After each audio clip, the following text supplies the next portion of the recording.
It is time now for a coffee talk. As vaccinations continue to roll out in our area and across the country, here is a question we are hearing more and more.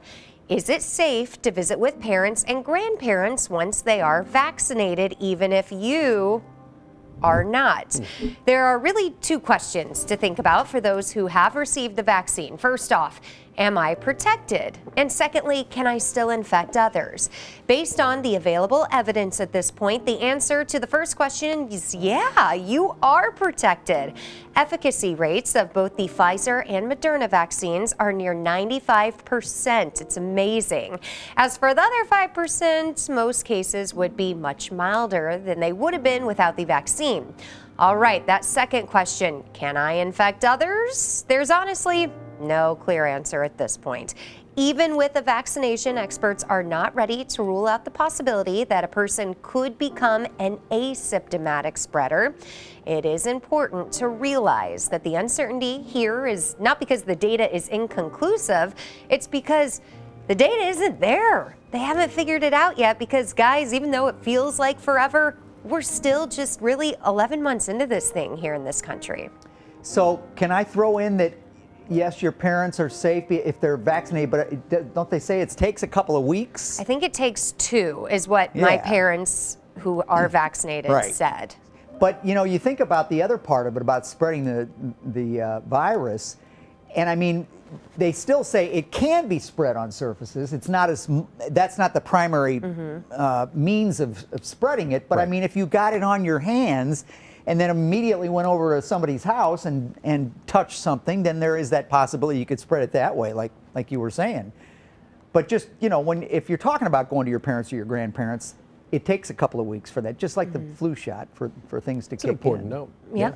Well, we are going to be talking about this on today's Great Day Extra Live because this has made all the difference in my personal life over the last few weeks, and I'm sure you guys have things to include too, and I want to hear from all of you. As always, GDXL kicks off on the Great Day Facebook page right around 10:15. We'd love for you to join us and chime in.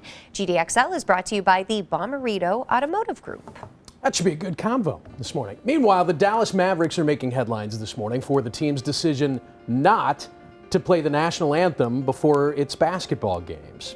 Mavericks owner Mark Cuban said that he decided before the season started not to play the anthem before the team's home games. Now, they're many games into the season / preseason at this point, but this is just now getting attention because Monday of this week was the first game that Dallas actually allowed fans into the building. So, you know, people noticed that there was no national anthem. Cuban did not elaborate on the reasoning behind this decision, but it is worth noting that there was a big movement in the NBA last summer to kneel during the anthem as a form of protest. And Cuban has been vocal about his support for players who chose to kneel. You know, in my opinion, guys, it's Mark Cuban's sandbox, right? He can do whatever he wants. But it seems a little odd that you don't make some kind of statement as to why you're doing it. If you feel like you're on solid ground with your decision, then come out and explain it. It seems a little coy to not do it, and then fans start to notice it because they're back in the stadium and you just don't say anything about it. That seems a little odd. Yeah, it does to me too. Am I the only one? No. Yeah, and I think some fans are going to applaud this and be even bigger fans. I think there will be some fans, though, who don't agree with this and probably won't be fans anymore. And that's probably the risk he's willing to take. Yeah, seems to be. All right, well, as the fashion icon on this show, I feel obligated to keep you all up to date on the latest clothing trends. Okay, I'm kidding about that, but I kind of wish I was kidding about this.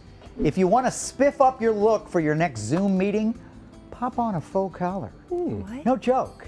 This one's gaining steam, apparently. These are detachable collars that you pop around your neck, over sometimes under a shirt or a sweater, give you a look of a little bit of oomph. Retailers like H&M and Macy's are taking this look mainstream as they try to capitalize on America's move toward comfort as millions continue to work from home. Sales at clothing stores tumbled about 26.5% in 2020 versus 2019, according to the Commerce Department. A trend experts with Etsy calls the faux collar an emerging trend as people try to showcase their individuality on screen. So I guess you could just You can wear a T-shirt with a faux collar and pull it You off. could, or a sweater, in which case the faux collar's kind of underneath. You It know? looks like you're wearing something. Why don't you just wear something? Dude, that's way too much work. No, it's not. No, it's I would too never wear much this sweater work. without something underneath. It's itchy.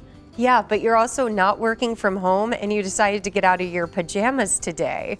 If you are working from home and you can stay in your pajamas and plop the thing on top. Okay, well. And if you're No? if you're in the corner C-suite at Macy's and you're like, we're down 26% last year, what are people wearing? What's changed? Yeah, a Suddenly- color costs less than a shirt to make, I bet. Yeah. I'd just as soon see Dickies come back. I mean, this is pretty close. I wore Dickies when I was in school. Yeah, The bad thing, I'm like sure the you like the did. guy on vacation where you could see it underneath the Ooh, sweater. that's when it's We're yeah. bad.